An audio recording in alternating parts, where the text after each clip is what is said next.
Hey, what's up, everybody? Welcome to the Fryar Place. I'm Irving Fryar, the host here at the Fryar Place, where the conversations are fire. Come on in the room. We got a couple of people who have joined us. I don't see who you are because you haven't put anything in the comments, but say something in the comments. Let us know that you're here today. We have a different show for you today. Of course, we're in the middle of our series entitled Black Quarterbacks in the NFL. We keep trying to have Mr. Randall Cunningham on with us, and he was scheduled to be with us today. And as I said, that means he's not going to be here today for some personal reasons. So we'll keep it moving. The show must go on. But we've been jumping back and forth also in our series entitled, we do a little bit here, a little bit there, our series entitled The Prison Experience. So we're actually going to close that out today. You seem to be pretty interested in that. So we're going to do episode 5 today, part 3, the prison experience. We're going to get to that in just a little while. A few shout outs before we move forward. A shout out to Alicio Way. I just talked to Alicio yesterday. We have some new and not more vibrant, but just a different look coming for the Fryar Place in terms of these overlays. So we got some new stuff coming for you. I know we've only been broadcasting here on YouTube since July 2nd, but we want to continue to change it up. We want to keep things new. We want to keep things fresh. So shout out to Alicia Way for these overlays. Yes. And shout out to Alicia Way by faith in advance for the new overlays coming. All right. We want to shout out to Lou Rogers, Vision Audio Visual. Anytime you see any video of sports figures that we have on the show, or the actual introduction where you see me dancing and clowning around, that's Lou Rogers, Vision Audio Visual. Thank you, Lou Rogers, so much. Also, shout out to Green Legion and all of their support to the Fryar Place. You'll see me tomorrow, Green Legion, 10 a.m., doing a pre-game analysis for the Eagles Saints game. It's going to be a good game. It's the biggest test that the Eagles will have this year, and it's probably the most important game for them, coming off a big win out in Denver. So we'll see how they respond to this win. Hey, mother, that's my mother. She's the first one on. At least she's not. There's more than one who have logged in with us today, but she's the first one in. I have my in-studio assistant with me, but I'm working, doing her job, posting all of the comments. That's my mother. She says, hi, son. But my in-studio assistant is here. Hey, Adrian, say hi to the people. Isn't she pretty? Hi. Isn't she pretty, y'all? That's candy for some of you guys' eyes, okay? All right. She's intelligent, she's smart, but she's also beautiful. And she's easier to look at and much easier on the eyes than I am. Although she is my child. She does kind of look like me. You look at that. A little bit. Yeah, a little bit. Not really. Just a little bit. We're working on her set over there. We're trying to improve it. Something's going on with the cameras. There's some kind of delay. I don't know if it's a technical thing with the software that we're using or if it's something that I just need to adjust. So just bear with us when she's speaking, and she's going to probably want to chime in when she hears some of this story today.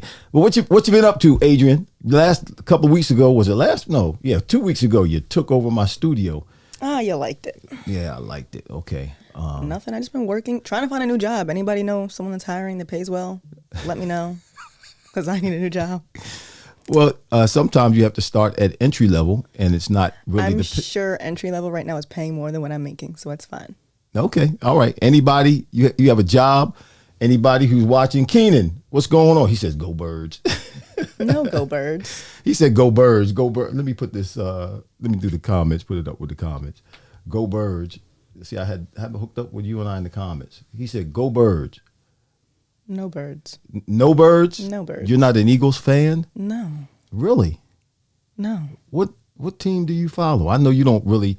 Well, you wouldn't even follow me when I was playing football. Listen, so I didn't know you follow football now? I didn't even know you were standing on the field. That's not the point. The point is, Adrian would come to the game, and I know she was young, but I mean, by the time I finished playing ball, she wasn't a baby anymore. She was probably 7 or 8 or 9 years old. I was like in the 5th grade, 6th grade. Okay, yeah, 7, 8, 9, 10, 11, something like that. So she could understand what was going on. But I would be playing, and she wouldn't even know I was. She could not tell you which player I was on the field. Isn't that just a shame? I mean, yeah, no. Now, mind you,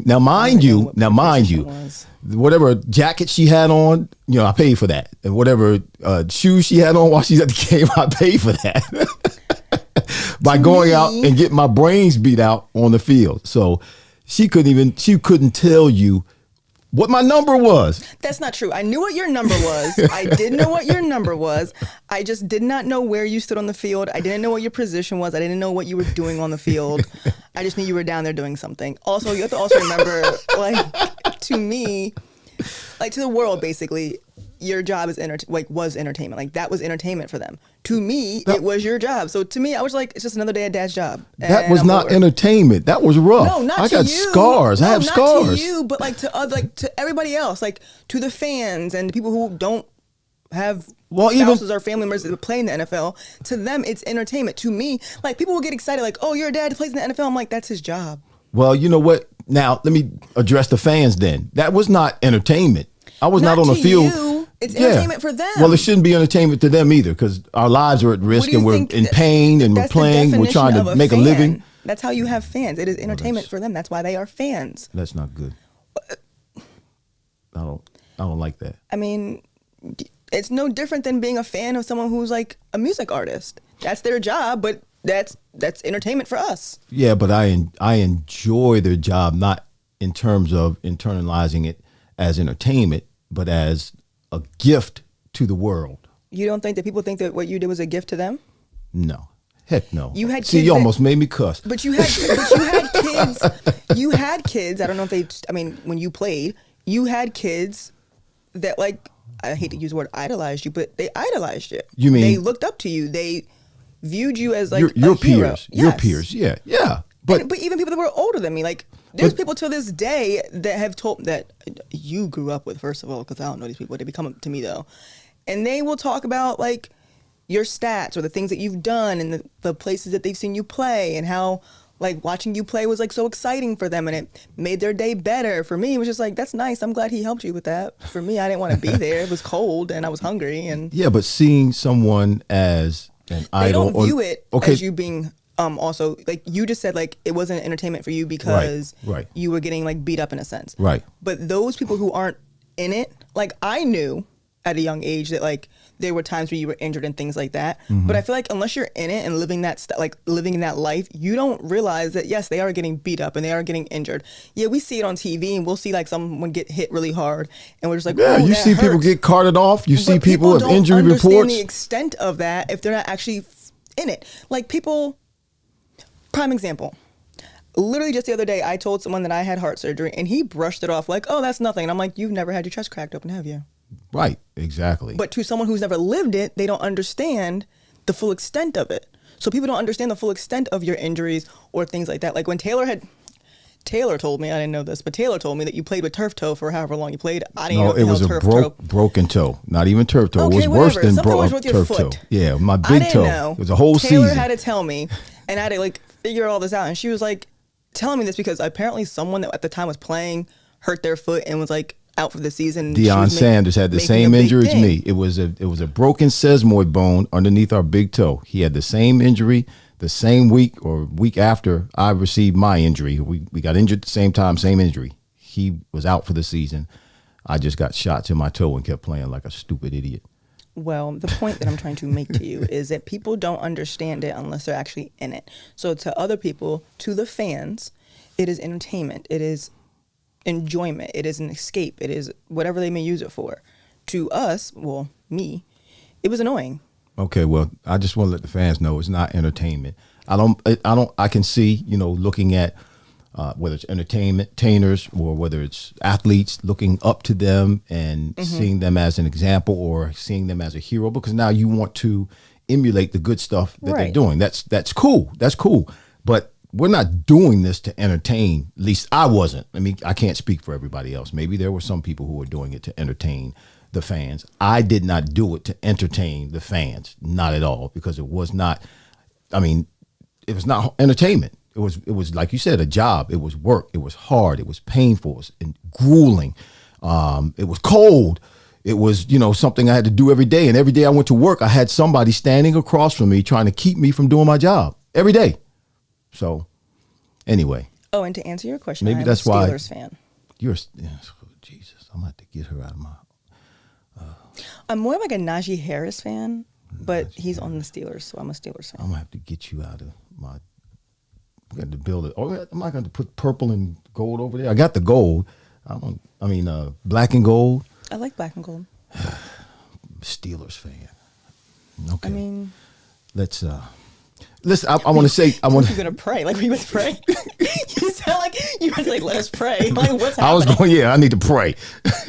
Well, let me put me back on this. You sit over there just for a minute. Okay. Stay there and think about your Steelers. All right, we're going to come back. Anytime you want to have a comment, throw something at me or whistle or just start talking, then I'll put you back on the screen. All right, because your mic is hot.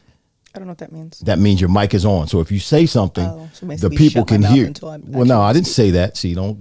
No, I'm just saying, like, make sure I don't start talking out of the blue. I start talking to myself because then that's weird. Vinny said, "Players do it now. Sports Center moments." Yeah, well, you know what, Vinny?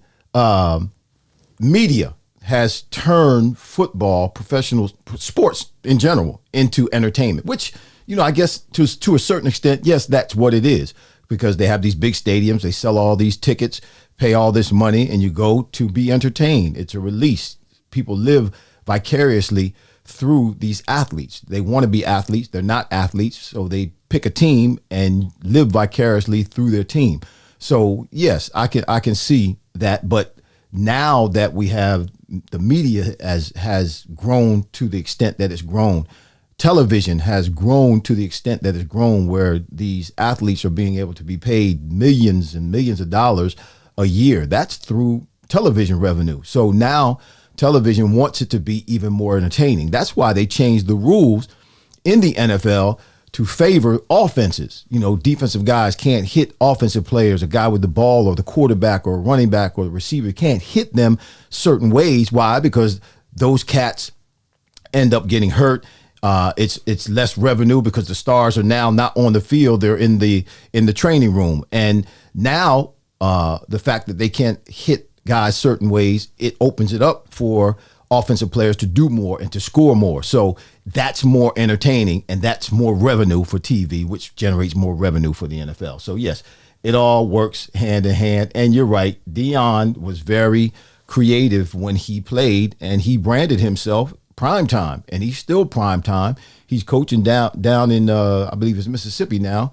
He's coaching his sons. Yeah, and he's Coach Prime. He's Coach Prime. Don't call me Deion, call me Coach Prime. So yeah, he was, he had a mind for that. But again, Deion told his mom when he was younger, I'm going to be rich, I'm going to play ball, and I'm going to do it this way. So his mindset when he was younger, when he was a kid, was to go into the NFL and to play ball, whether it was NFL, whether it was professional baseball. That's what he wanted to do. Unfortunately for me, that's not necessarily what I wanted to do. So I didn't have a plan for when I got to the NFL because that wasn't something I planned to do. It just kind of happened to me. But anyway, let me come back to me. Remember, your mic is still on, or do you want me to turn it down? Probably should turn it down. Probably should turn it down. Unless you're going to make funny noises over there. But I need to know when you're coming on so I can turn it back up. Got me? All right. Tap me on the shoulder or something like that. But listen, before I move into episode number 5, part number 3 of our prison experience, I just want to let you all know something that happened over the last couple of days with our church and some of the benefits that are going to pour out from this interaction and from this connection. I was able to have a meeting on yesterday with a man by the name of Cliff Baker, who is the president of A Need We Feed, which is a nonprofit organization that feeds people, basically feeds people. It came into existence back in October 2012 when Superstorm Sandy hit. And he has partnered with Wings and Things, and Wings and Things and I and he, or we and he, all the three of us have partnered together to feed 200, 300, 350 people a week in Burlington County, starting actually immediately, starting now. So we will be doing that with A Need We Feed and Wings and Things. With the New Jerusalem, we will be reaching out to organizations, reaching out to people, and we have access, and we will be feeding anywhere from 300, 350. We can do 400 people a week, which is a great thing. If you want to check out A Need We Feed, their website is aneedwefeed.org. aneedwefeed.org. Just spell it right out, aneedwefeed.org. And you can check that organization out. And if you do know of anybody or any organization that needs assistance with feeding people, please contact us here at The Fryar Place at thefryarplace@gmail.com. thefryarplace@gmail.com. You can write us, send us an email, thefryarplace@gmail.com.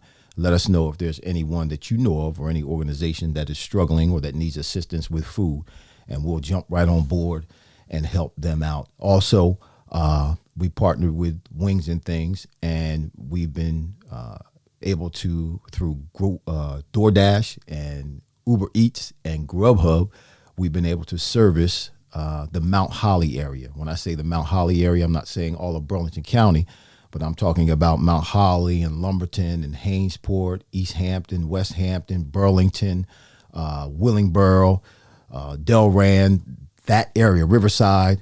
Service that area through Grubhub, Uber Eats, and DoorDash with Wings and Things. Yes. So those of you who sit at home and you order food through Grubhub, DoorDash, Wings and Things, we're available now in that vicinity, the Mount Holly vicinity. All right. I think that's all. So what we want to do is want to go back and just touch on some of what I've already said and shared with you with regards to the prison experience. We know, if you go back and you watch some of the episodes, we talked about how when I was sentenced, taken downstairs in the county prison, or county jail, I should say, and that time I spent there, my first few hours there, my angel showed up. Yeah, I explained to you the angel. He came to the door. I believe he was an angel because he came to my door and, started speaking to me. Haven't seen him since. Can't remember what he looks like. Just know I think he was a Caucasian guy. But he said what was going to happen to me. He asked me a couple of questions, and he said what was going to happen to me and what I was supposed to do. And in my whole time in prison, there were other people, inmates, trying to tell me what to do and what was going to happen, how long it was going to be, so on and so forth. The angel, the one who spoke to me, just a couple of hours into my incarceration, everything he said that was going to happen, happened. And he's the only one.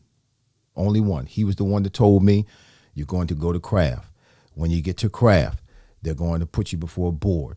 When they put you for the board, they're going to put you in a certain category. When they put you in that category, they're going to ask you, is there somewhere you would prefer to be rather than craft? Do you want to stay in craft or do you want to go somewhere else? Tell them you want to go to Jones Farm. All of that happened. He told me this 2 hours after I'd been in prison. So I spent my 45 days in craft, Central Relocation and Allocation Facility, Assignment Facility, CRAF, Central Relocation and Assignment Facility. I was there for 45 days in a tier with guys who were what people considered high profile, former COs, former police officers, former politicians. And I told you about my experience my first day when I got there, how I was in my cell and everybody on the tier came and brought me things that I needed. New packages of underwear, new packages of socks, new packages of T-shirts, food. And when I asked why they were doing that, one of the inmates simply said, because we know this is a stressful time for you. It was for all of us. We're all here. And we've all, for whatever reason, we've all been found guilty. And we want to, like we do, we want to assist you in helping you get through this. Don't just do this for you, Irving. We do this for everybody who comes in here. And that was an example to me of how the church is supposed to be. When people come to the church, they come to the church hurting. When people come to the church, they come to the church in need. When people usually come to the church, they come to the church because there's some kind of stressful situation going on in their lives and they made the decision to get to the church. But then we as church folk, and I didn't say Christians, I said church folk, we start judging them. But we don't have a right to judge them. Why? Because we're all guilty. We're all guilty. And we all needed a Savior, and that's Jesus, who died for our sins. So we don't have to die for our own sins. We just need to believe and trust him, believe in his death, burial, resurrection, and accept him by faith in the salvific work. So that was my experience there in craft. Then I told you I had a choice when I went before the board, and I chose to go to Jones Farm. When I got to Jones Farm, the Lord put me on a bunk. I was at top underneath a guy called Rock. So I'm on the Rock. Can't make this up. Then a guy comes within a few minutes, brings me a lock for my locker to protect my stuff, to secure my stuff. His name was King. That's what a king does for his kingdom. He brings security. He brings protection. Yeah. And then after a while, I was able to, there was a bunk that they had been saving for me at Jones Farm because they thought I was coming sooner than I actually got there. And I finally ended up back on that bunk. It was kind of in the front of the of that area, next to, pretty close to where the COs were. And I ended up having a bunkie named King. He was on top. Now I had the King over me. Wasn't just protecting me. Now he's over me. Can't make this stuff up. Let me go back, and I want to share this with you about my stay at Jones Farm, because I ended up, my entire stay in prison was 8 months. When the judge sentenced me, after she said, well, Mr. Fryar, and again, these are facts. I give you facts. I'm giving you the facts, and you can come to your own conclusion about what was or what wasn't or what should have been. But before the judge sentenced me, she simply said, Mr. Fryar, I would have found you innocent. And I'm thinking in my mind, well, if you would have found me innocent, why are you treating me like I'm guilty?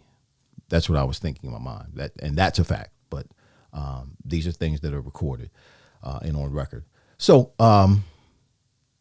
when the judge sentenced me, she gave me a 5 flat, meaning, and I explained this before, that sounds like a lot, because when she said it, my heart dropped. I'm like, okay, I started counting how old I was going to be when I got out of prison, because I knew that I was being made an example of, and I felt as though I probably was going to spend 5 years, that 5 years in prison. Yeah, so I started counting how long I was going to be in prison. And then my attorney, the 2 attorneys, came up to me and said to me, well, don't worry about it. You're going to be on ISP, and we'll get you out. You'll be out in 60 to 90 days, which was a big fat lie. It's a big fat lie.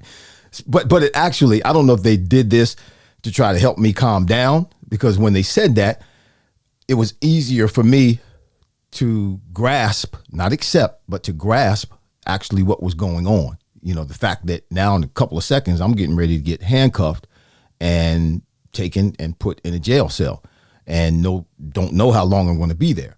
So it made it a little bit easier for me to grasp what was going on, but it ended up being a lie, because 60 days later, I was still in prison with no word. 90 days later, I was still in prison with no word. So I'm at Craft, spend 4 days in the county jail. After that, they take me to Craft, and I spent 45 days in Craft. Now I'm getting ready to go to Jones Farm. I'm going back, okay? Because there's something significant I want to share with you. There was a guy, one of the guys who was at Craft. I think he was a former CO. And he had been in prison at Craft. He had been at the farm before, and now he's back at Craft. There was something going on with him in terms of a dispute between him and the corrections facilities and his medical issues. He had medical issues that had come about with regards to one of his hands as a result of when he was working as a CO, and it needed to be corrected. He needed to have a couple of surgeries. So he was trying to get that done still while he was in prison. So evidently at some point he was in Craft, then he was at the farm, and now he's back at Craft on the tier that I was on with the high profile people in Craft. You with me so far? All right. He was the only one out of all of the inmates, all of my cellmates, I can say, I guess, that were in that tier at Craft with me. Out of all of them, he was the only one that said, listen, go to the farm. You want to go to the farm. He said, I've been there. You don't want to be here. The farm is better than here. Go to the farm. Now, I had already made up my mind I was going to the farm because the angel said that. And plus, I felt in my spirit that was the place to go. Plus, I didn't like where I was. Not that I liked being at the farm, but I really didn't like where I was in Craft, because I was in a cell, and the cell had bars, and I mean, just, it was absolute. I hated it. I didn't sleep in my bunk very much. I would always put the chair up against the bars and sit my head up against the bars and look out of my cell most of the time when I was in the cell. And anytime they allowed us to come out of our cells and walk around the tier, I got out of there and would walk around the tier, and I would not go back in my cell. So I did not like that. Plus there were, roaches and rats and stuff like that, walking around at nighttime. It was just ridiculous. So I had made up my mind already, but this cat told me, you want to go to the farm. So I go to the farm. I meet everybody that I meet at the farm. I met The Rock. I met King. Got King on top of me. Sometime later, while I'm at the farm now, and I'm waiting to hear from ISP, and ISP is the program that I ended up being on for 21 months after I got out of prison, after my 8-month stay in prison. But I'm waiting. I'm anxious, trying to get out of prison. So now I go to the farm, and I'm there. Then the young man, and I can't remember his name, y'all. I really tried to remember his name. But the guy who was at Craft in my tier, who told me to go to the farm, he comes back to the farm. This is maybe a month or two after I've been at the farm. Here he comes. He comes from Craft. They put him at the farm. So now I'm talking to him, and, okay, things are going. I've been in prison 5 months now. Fast forward. I've been in prison for 5 months. I got a date, an appointment to go to court to stand before one of the ISP judges to be released from prison. 5 months in. So that morning, and this was not, I didn't like this part of it either. in order for you to go to court from the farm, you had to go from the farm back to Craft, because the farm was an extension of Craft. Craft was the main prison. The farm was minimum security part of Craft. It was open like a barracks, but anytime you were going to leave and go to court, you had to go back to Craft, be strip searched and all that kind of stuff. They stick you in a van, then they take you in that van. Now, while you're in the van, you're shackled, your feet are shackled, your hands are shackled to your waist, so on and so forth. They put you in this van where, you can't move. In the van, you can't, I couldn't even put my knees together to sit. You got to kind of trying to figure out how to get in there. So most of you kind of sitting sideways, trying to, and they drive like you're not back there. So anyway, they take you to Bordentown. Bordentown, which is another prison, and they play musical prisoners with you. So whatever van that's going to the Burlington County Courthouse, they take you out of your van and have you waiting around a while, or have you sitting around in the vans for a while, and they put you in the van with the other ones who have court dates in that particular courthouse. So I was going up to, I think it was Mercer Courthouse. So that particular day, I had to wait. You wait a couple hours. They have you sitting around for a couple hours in those vans, and they put you in the van and take you up there. So now I'm on my way up to the court in Mercer to go before the judge to see if I'm going to be granted ISP, Intensive Supervision Program. They take us out of the van. They put us, all of us from different counties, in this one room, people who are going before the judge to see if they're going to be granted ISP. There's probably in that room, we're sitting around, all sitting in the chair. This was a particularly bad day for me. There's probably 25 of us. There was probably 3 of us from the farm, and then the rest of them were from around, whether it was the county or the state, but they were coming to see if they can get on ISP. So a friend of my mother's, he was an attorney. He was going to represent me. And they were trying to get me up front to see the judge, be one of the first couple to see the judge. He comes back and sees me and says, the judge is not having it. The judge, she's just not having it. So we go before the judge, and my mother's there, my sister's there. They're thinking that, I'm going home that day. This ended up being the worst day of the whole incarceration for me. So I'm standing before the judge, and the judge is just letting me have it. This old white lady. She ended up being the same judge, actually, when I finally got released from ISP. Same judge. I had to go to Ocean County. She was the same judge that released me from ISP. I stood up in front of her when I graduated from ISP 21 months after I got out. And she said to me, "Oh, I remember you." I said, "Yeah, I remember you too. You sent me back to prison. You said that I hadn't suffered enough. And you sent me back to prison. You said that because I was a pastor, you don't know whether or not I'll be able to follow directions from my ISP officer. That's what you said. And you sent me back to prison for 90 more days." She goes, "I did." I said, "Yes, you did." "Well, I see yeah, you were wrong." But that didn't help the situation then. So I stand before her 5 months into my prison stint, and she says to me, she don't know me, you haven't suffered enough. You haven't been in long enough. You ought to know better. And I don't know if you can follow directions. I don't know if you'll be able to follow the directions of your ISP officer because you're a leader. What do you mean? You got to follow you got to follow first in order to lead. These are facts, right? You can't be a leader unless you know how to follow.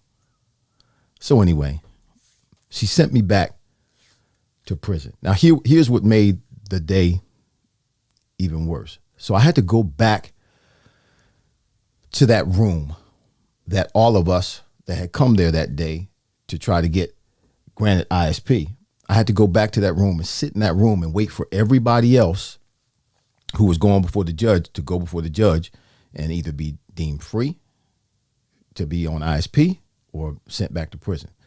Do you know out of all of those people that were in that room, and I say 20, probably 25, maybe even more, but I'm just going to try to be conservative, 25 people, I was the first to go before the judge. I come back and I have to sit in the room, shackled, hands, waist, feet. There was a restroom in the room.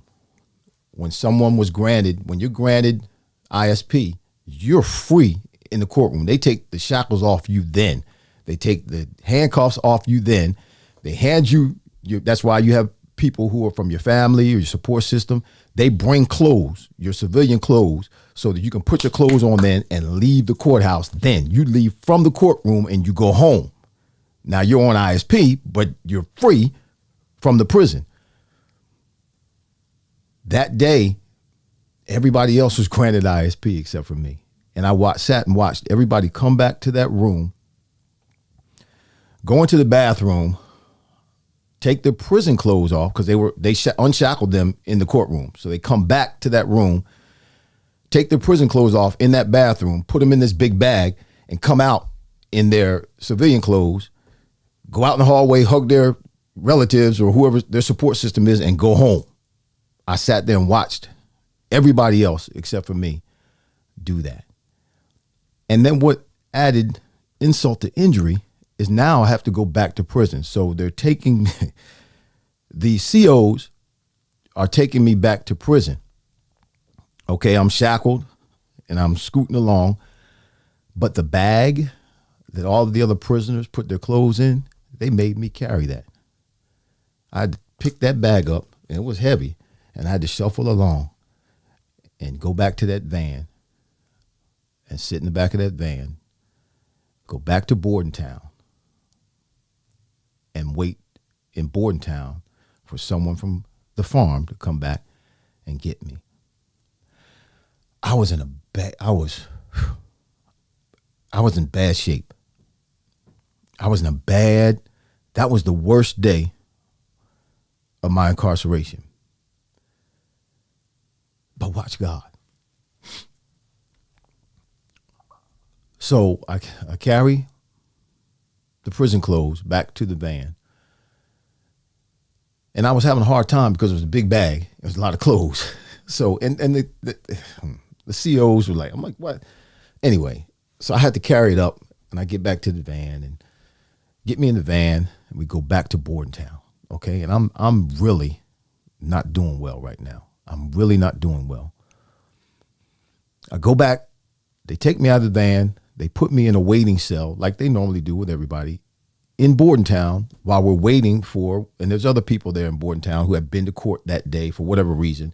They bring them back to Bordentown, and wherever you came from, whatever prison you're doing your time in, those COs have to come back and get you on that day and then take you back to where you were staying. So we're sitting in a holding cell, and I'm there, and they give you these little piece of sandwiches. I'm sitting and I'm waiting, and I'm like, this is not good. Guess who walks in the room?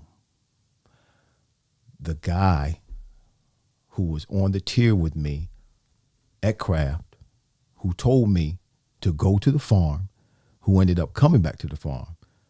But while he was at the farm, they were still messing with him.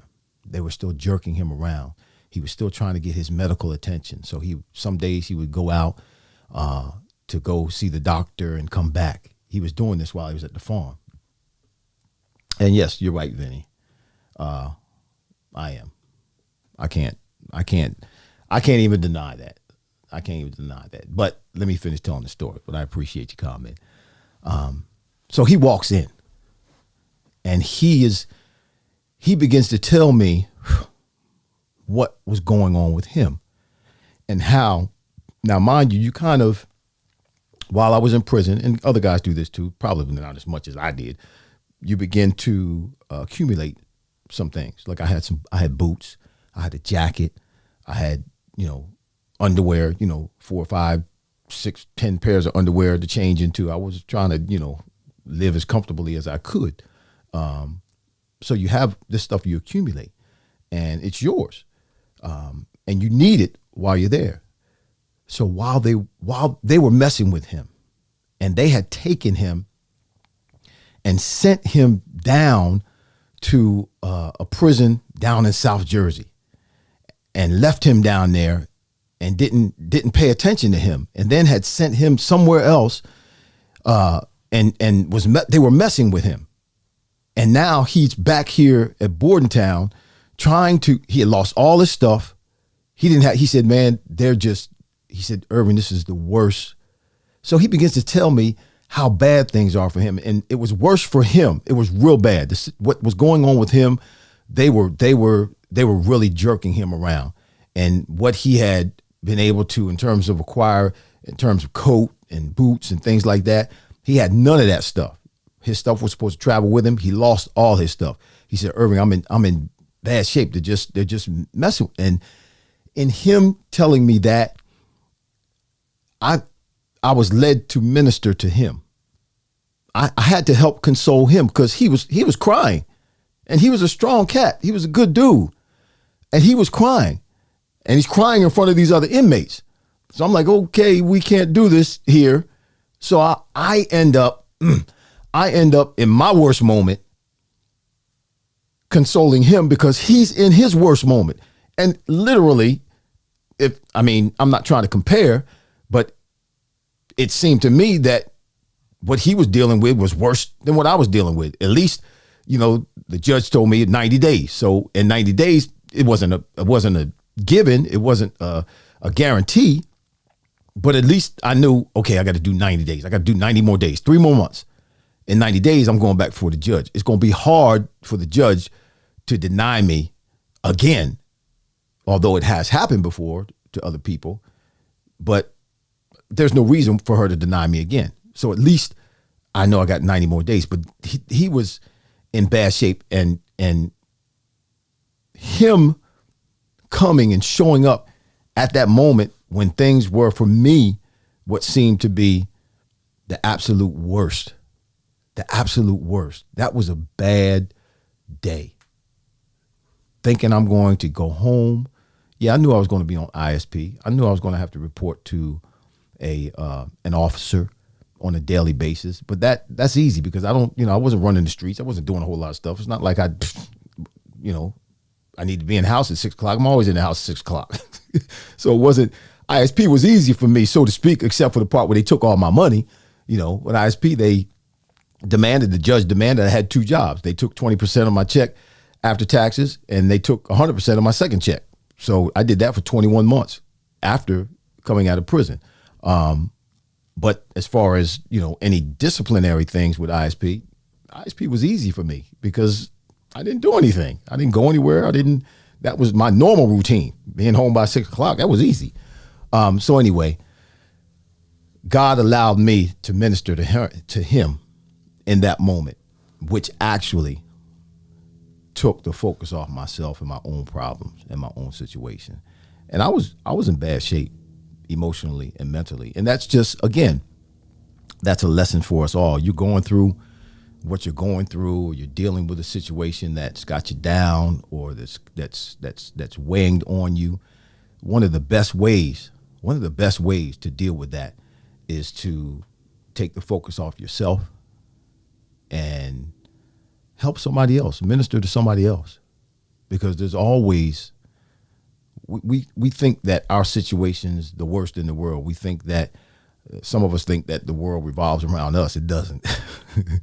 And when we take the time to open our eyes and look at what's going on around us, there are other people who are going through too. And God puts us in a place to interact with them so that we can help minister to them. And in ministering to them, it ministers to us, because when I ministered to him and helped him, he was crying. This cat was a tough dude. And you could see he was broke all the way down. He was broken. He was ready to just throw in the towel.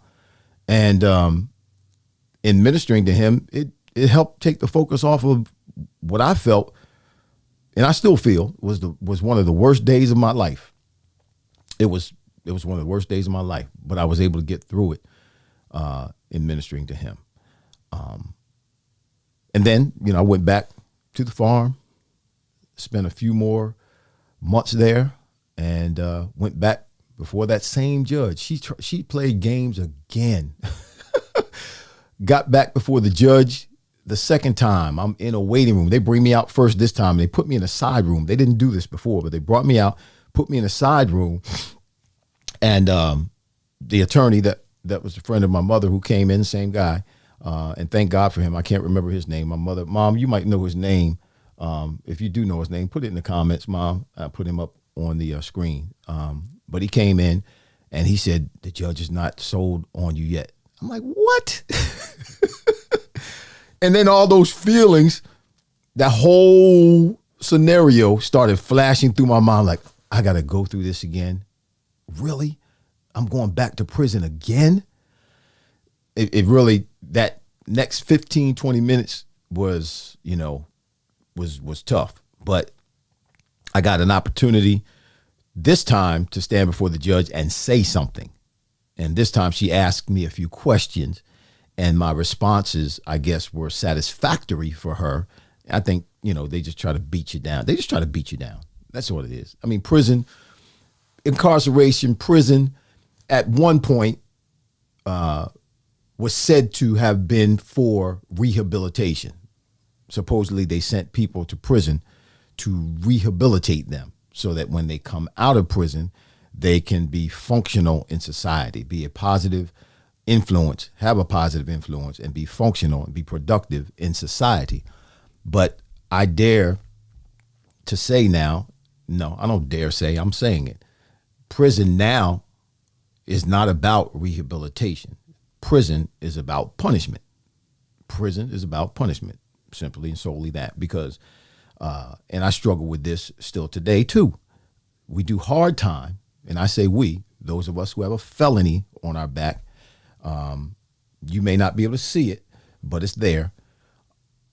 We do hard time when we're actually in prison, but then we come out of prison, and this is a fact. This is not an opinion. This is a fact. When we come out of prison, we do soft time for the rest of our lives. Meaning, and people will tell me, well, Irving, you gotta get past it. You gotta get over it. These are people who are close to me. You gotta get past it. You gotta get over it. You gotta forget about it. I can't forget about it. I can't get over it. I can't get past it because every month, almost every day of every month, I'm reminded of it. Paying fines, still paying fines. Still can't buy a house, can't buy a car, can't do certain things because systemically, because I have a felony, I'm disqualified for. Period. So how can I get over it? How can I get past it? How can I get beyond it? I can't get beyond it because I'm in the system. And the system is set up in a certain way that when you have a felony, there are certain things that are taken away from you. I don't care who you are. Stuff you can't, unless you just got a trough of money where you can just do whatever you want to do, which I don't have, then you still need to be able to sign, fill out applications. I can't get a job. Who's going to hire a 59-year-old man who has a doctoral degree with a felony? Can't get no job anywhere. So I'm still reminded of it. And yeah, it stinks. It does stink. And yeah, sometimes I'm mad about it. I am. I'm just going to be real with you. Sometimes I carry it and I'm mad. And sometimes it shows. It doesn't show with you.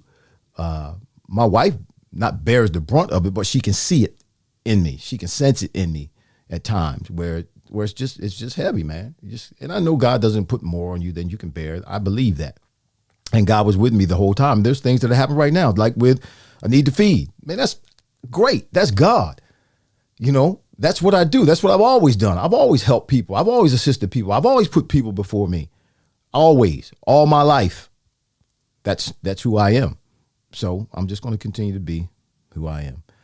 But after 8 months, got out of prison. That was a good day. That was June 6th, 2016. Yes, that was a good day. Was able to get out of prison, go home or go to the apartment. My ISP officer came there or showed up maybe 3 or 4 hours after I was there. gave me my instructions, and I started on ISP, working in a job. I was working in a church, pastoring down at Christ Care Unit Missionary Baptist Church. That was my second job, my first job. My second job was pastoring at the New Jerusalem, and did that for 21 months, paying those fines. Then finally went back before the judge again, the same judge in Ocean County. And I got an opportunity to at least express a little bit of how I felt before her. I was married at the time. Serena was like, don't. But I needed to say it. If she put me back in prison, she was just going to put me back in prison. But I believe what she did the first time without having a conversation with me. At least the second time, she asked me a couple of questions just to get the kind of response, to see if I was a smart guy or a wise guy or whatever, to get a response from me at least. But the first time, she didn't even ask me any questions. Talk about, well, I don't think you'll be able to follow the direction of your ISP officer. I had not one incident with my ISP officer, not one. Matter of fact, he was supposed to come see me every day. It got to a point because he knew that wasn't going to be a problem where he was showing up once a week. So because I wasn't a problem, but that's my prison experience. But the point I'm trying to make, as I always do, Paul tells us, this is Richard Melton. Paul tells us God is faithful and he will not let you be tested beyond your strength. Yeah, and you will be tested. And with your testing, provide a way out. Yes, absolutely. That is the truth. Richard, that's who God is and that's what God does. And it's all for our good. It works out together for our good. Yes. But in telling this story, and we've been 5 episodes now, this is part 3 of episode 5. There have been different facets to it and different people in it. I just want to let you all know, and I tell this story, or I've told this story, one, because it's my story. And, I've been told several times by several wise people that I look, to for wisdom that, listen, your story is going to be told. People are trying to tell your story, but they're not telling the story because they don't know the story. You need to tell your story. So I'm telling my story. So you know it. You know the facts. You can always go back. It's public record and check the facts. Nothing I've said is off. Nothing I've said is skewed. But in telling my story, and this is always one of the reasons why I tell the story, that God gets the glory. So that God gets the glory. Because all the while, some of it I didn't recognize when it was happening. But I know all of it now that I look back. I know that it was happening. The whole time God was with me. The whole time God was involved. The whole time God was intervening and interceding in that journey, or in that season, I should say, of my life. Though it was painful, though it was disappointing, though a lot of people, a lot of relationships, I should say, with people ended up being sour. And a lot of people walked out of my life, and it was very disappointing. It was a time of growth. It was a time of spiritual growth. It was a time of maturing for me. And it has, I can honestly say that it's worked out for my good. Is it done yet? No, it's not done yet, because I'm still alive. God's not through with me yet. You're still alive. God's not through with you yet. But I want you to know, whatever it is you're dealing with, I don't care if it's prison. I don't care if everybody thinks you're guilty. First of all, we all are guilty. All right. But it doesn't matter what people think. It doesn't matter what's happening.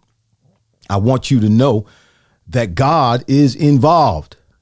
He is involved. He's interceding. Scripture tells us that he will never leave us nor forsake us. When I was in the prison cell, yes, I did think God left me. I did think God had forsaken me. Yes, God is the one that told me when I was indicted, when I was first told that I was going to be indicted, God immediately told me, go to trial. The Holy Spirit said that plain and clear. When I hired my attorney, I told him, I said, listen, anytime you tell me during this journey that I need to take a deal, you're fired. because God said, go to trial. I went to some other attorneys before I actually hired the one I did hire, and they were telling me, you don't want to go to trial. Yeah, you're innocent, but you don't want to go to trial because all the people are going to remember is that you went to trial and there was this big trial. Even if you're found innocent, they're going to think you're guilty. It doesn't matter. They think I'm guilty anyway, whether I was guilty or even if I got off, people would have thought I was guilty. It doesn't matter. God said go to trial, so I didn't hire those attorneys. So yeah, I'm sitting in jail cell and I'm thinking, God, what? You told me to do this. You told me to go to trial. Now here I am in prison and don't know when I'm going to get out. But all the while, he was there. If you look for him, you'll find him. You look for him, you'll find him. You may not find him while you're in it because it's hard. It's hard to see God. It's hard to hear God when you're in the storm because so much is going on.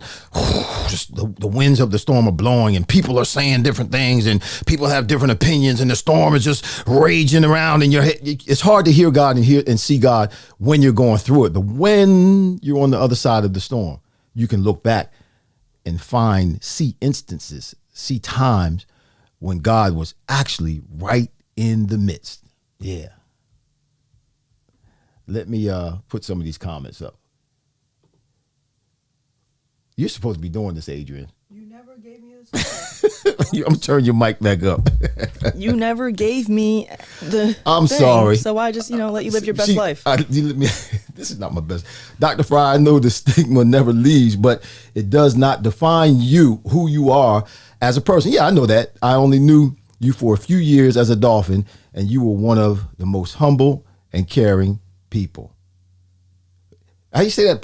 How you say that? See, that's why I have you. Sir. Say this name. Yeah. I've never met. Printera. Oh. Printera? Okay. If it's wrong, it's my fault. My bad. Your compassion for others is inspiring and shows that a person is not defined by their past. They are defined by who they are today. Keep the faith. Brett Hack, a.k.a. Little Hack. All right. Brett Hack, God bless you, man.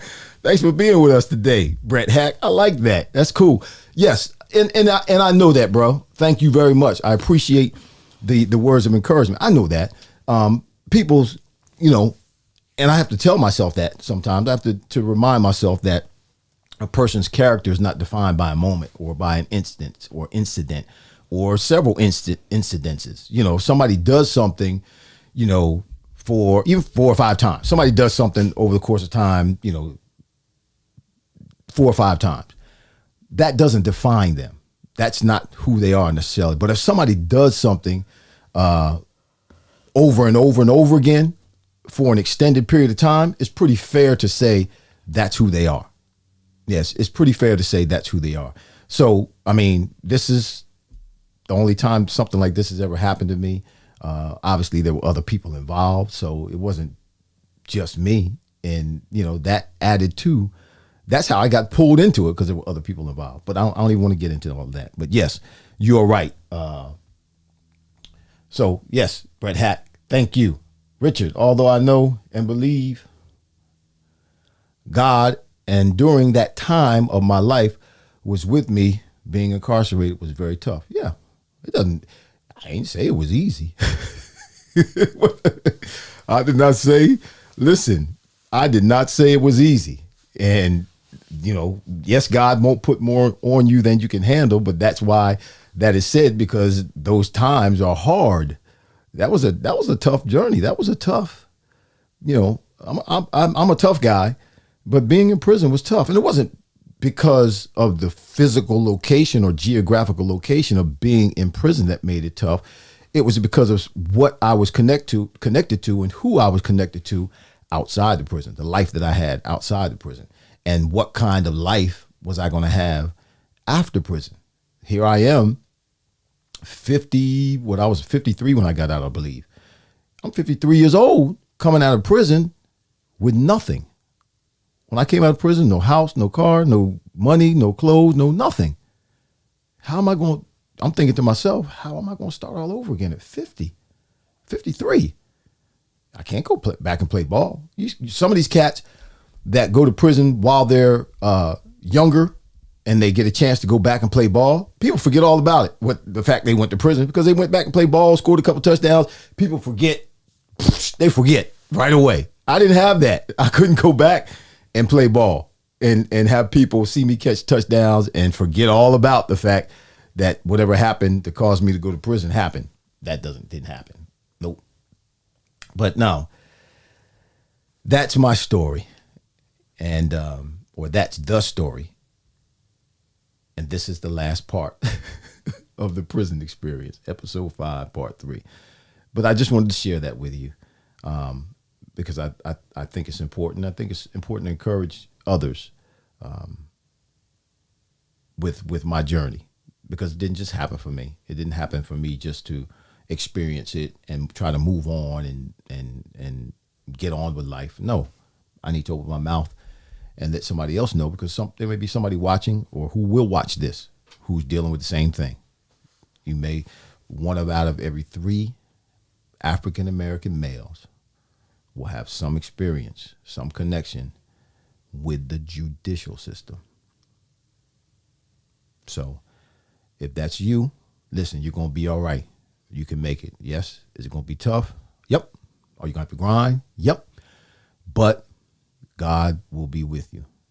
And just like Paul, the Apostle Paul, when the Apostle Paul told God or asked God, he prayed 3 times. He had a thorn in his side. And it's not really described in the Bible what that thorn was in the Apostle Paul's side. People say different things, but here's what I do know about that thorn. It was perpetual, it was physical, and it was painful. It was something that went on all the time. It was something that he could feel, and what he felt was uncomfortable. It was physical, perpetual, and painful. And Paul asked God, God, remove this. God said no. Paul asked God a second time, God, please remove this. God said no. Paul went to God a third time. God, please remove this. God said no. But then God said, my grace is sufficient. So did I ask God to fix this? Yep, sure did. Asked him yesterday. I'm going to ask him again tomorrow. And God hasn't said no, but God hasn't fixed it. But God did say, my grace is sufficient. So wherever you lack, Irving, whatever people won't do, my grace will sustain you. Whatever it is you need, my grace will get you there. Whatever it is that's being held against you, my grace is sufficient enough that it won't make a difference in what I have planned for your life. And I believe that. I believe that. And you have to believe it too, because it's not just for me, it's for you as well. Though all of us who believe God's grace is sufficient. Wow, it's after 1 o'clock. Let's talk. I like to talk. No. I know you didn't just say that. Did you just say I like to talk? I know I like to talk. I never denied okay. that. All right. I'm very Okay. much aware that I like to talk. Okay. Where do you think I get it from, though? No, you don't get it from me. I didn't. You like to talk. I'm just telling my story. That's all. There's a story to it, So, but that doesn't mean I like to talk. I mean, that was one of the things when God said, pastor, church, or even preach. I'm like, what? No, please. You also taught like a whole course on like public speaking at the school. Well, yeah, I because I had to be trained on how to talk. But you taught the class. You didn't take it. You taught it. Well, Remember that? Yeah, for Burlington County College at one point. Yeah, but that was because I had been taught how to, and I restructured that whole class because that book was like this thick. I know. I took a different class because my advisor was like, "Do you want to take your dad's class?" And I was like, "No, Well, I do not." I threw the book out the door. No, I should have took your class. Yeah, then. you should have took my class. I didn't use the book. I Although told them, I passed my said, class. I know you guys had to buy this book, but we're not going to use this book. Here's what we're simply going to do this. They could have returned it. Well, I'm sure they did. It was brand new when they returned it too, Unless because we didn't use that book. We didn't have any tests. I had to buy. Well, I say I. When I say I mean you had to buy my book. Yeah. Well, I told my class, I said, listen, if you come to every class, and you participate, meaning when I give you an assignment and you got to stand up and talk, if you come to class and you participate, you'll get a B. I need an A. I got a No. C. I got an A. I said, if they do well, then they get A. But everybody get a B. If all you got to do is come to class and participate. What kind of teacher are you? Hey, just giving everybody, you get a B and you get a B and you get a B. You come, yeah. I'm not trying to listen. A teacher's job is not to cause the student to fail. The teacher's where job. were you at when I was in high school and needed my teachers to pass me with a B, so I didn't come home and get grounded every freaking semester? The teacher's job is to encourage the student and inform the student and educate the student and train the student in whatever, information it is right. the teacher's supposed to be presenting. So in public speaking, and I know that's like one of the biggest fears of people, public speaking. They fear public speaking more than they do getting burned in a fire. All you have to do is come to class, be at class, and then participate. That's all you have to do. And if you did that, you get a B. Didn't matter what you did in terms of how you performed with your public speaking, because I know public speaking is not for everybody. It was just like a mandated class that everybody had to take. It was. But you're going to have a foundation. If you ever have to speak to people, you're going to know I need to have an introduction. I need to have 3 points and a conclusion. What does my introduction say? My introduction says what I'm getting ready to say. What are my 3 points? My 3 points is what I want to say. What is my conclusion? Tell them what I just said. Bang. You're good. If people would think of public speaking as like writing a paper, they'd be great at it. And that's exactly the same thing. Right. I can write a paper in a heartbeat. And all you got to do is write it and then recite it. And you're a public speaker. All right, y'all. That's it. I want to thank my in-studio assistant for being here today, although she didn't do much. But you know what? I felt your energy while I was talking. Because I never heard you. I don't ask about your prison stay. Personally, I don't really care to hear about it. It makes me sad. Well, because it makes me sad. Well, it's okay. When you were talking about like you being shackled. Yeah. I don't know if you remember. Yeah, I remember. When I went to the court and I saw you. Mm-hmm. So that's not a thing that I care to talk about. Right. Because you actually saw it. Yeah, because I've actually seen it. And that's an image I unfortunately will never get out of my mind. Yeah, I know, because you kind of started crying. That's why I looked over and said, you okay? Yeah. And I was like, no, I'm not. This is traumatizing. Because even at, I was 26 at that time. Mm-hmm. It was still traumatizing to this day. So, I don't talk about it. And I know people, like you had said, were telling your story and telling it falsely. Right. So I'm glad that you got it off your chest. However, can we not talk about it no more? Well, that's the last time we'll do it on the show. Yeah. Probably a book or something's coming from it. That's fine. You can write a book, but I need everybody else to just stop talking about it. No, they're not going to stop talking about it. Well, people, I need them too. But understand this. I don't like people it. Don't talk about people who aren't doing anything. Okay. And understand this. People who talk about people, they talk about the people that are ahead of them. Okay. People who are ahead of you don't talk about people who are behind them. Agreed. Only people who are, I don't like to use the word beneath, but people who think they're beneath you, they'll talk about people who they believe are in front of them, who are doing something. So it's okay. It's all right. It's all right. But I could feel it, and it was good. Maybe that's why I kept on going, but I got positive. It was almost like being in church. I got positive energy from you. It's like you were saying, amen. You're welcome. But it was positive. Yeah. And I was a little bit concerned because, you hadn't heard me actually talk about any of that stuff before. So I was concerned about how you were going, what kind of energy I was going to get from you today. But it was good energy. That's good. I try. So listen, everybody. Thank you, Adrian, for being with us. Our in-studio assistant. You're welcome. She'll be back. We're going to make her work next week. I work all the time. Yeah, well, work here in the studio. We're going to make her work next week. But we want to again, thank Alicia Way, these overlays. Thank Lou Rogers, Vision Audio Visual. Yeah, for all of our visual, the introduction, all that stuff you see. Green Legion, thank you. Appreciate all of your assistance and all of you putting us out there. The Fryar Place. Again, don't forget about Wings and Things and a Need. We feed. That's aneedwefeed.org.